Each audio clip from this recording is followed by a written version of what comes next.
Welcome to the Regretful Pirates. Today's subject is how about the rest of the story? Living, breathing, and working through all aspects of the aquarium trade over many years has given me a unique insight after being an animal advocate for more than a decade now. When we were the first saltwater rescue center for unwanted sea life with tax-exempt status to hand out tax donations for failed aquariums sold as pets, we were told by the only fish advocacy group at the time our breeding and rescuing of endangered marine life for adoption to new homes was only greenwashing, and as long as we sold fish we were no better than anyone else, even though we were very different than everyone else. We could have been in every city helping sea life like the Humane Society for fish, crabs, snails, corals, live rock sharks, etc., but we would have only been a part of the very business we now stand against looking back. It is the illusion of good intentions that does the most damage of all if left to operate in the dark of misguided paid propaganda spread by the business of making more money than last year.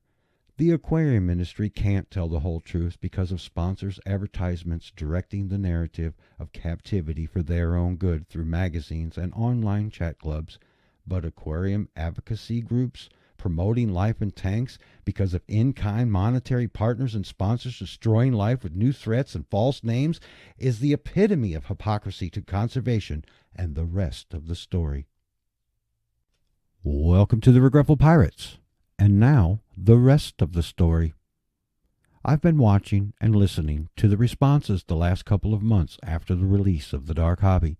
and I find myself surprised at the aquarium industry commercial being spread by those claiming to be for something that need our protection from crossing the line of compromise, pushing any life in tanks while destroying the very environment we're trying to save. Electronically dependent corals and fish larvae from nowhere caught in Hawaii during a natural mating spawn, artificially raised, sold, and released as the weakest, de-evolved the species faster than climate change the world's oceans have already faced. Your aquaculture sounds good, but in reality, it's just the same old business wasting life, rebranded like a wolf in sheep's clothing. I am ashamed of those I once admired and wanted to be like, but I have passed my mentors to become a moral compass of true conservation and no compromises with today's deception selling us what to believe.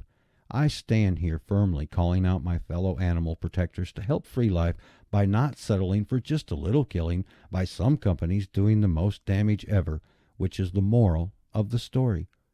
This goes far beyond a hobby from Hawaii and runs deeper than most are willing to admit or reveal for even darker reasons that must be brought to the light.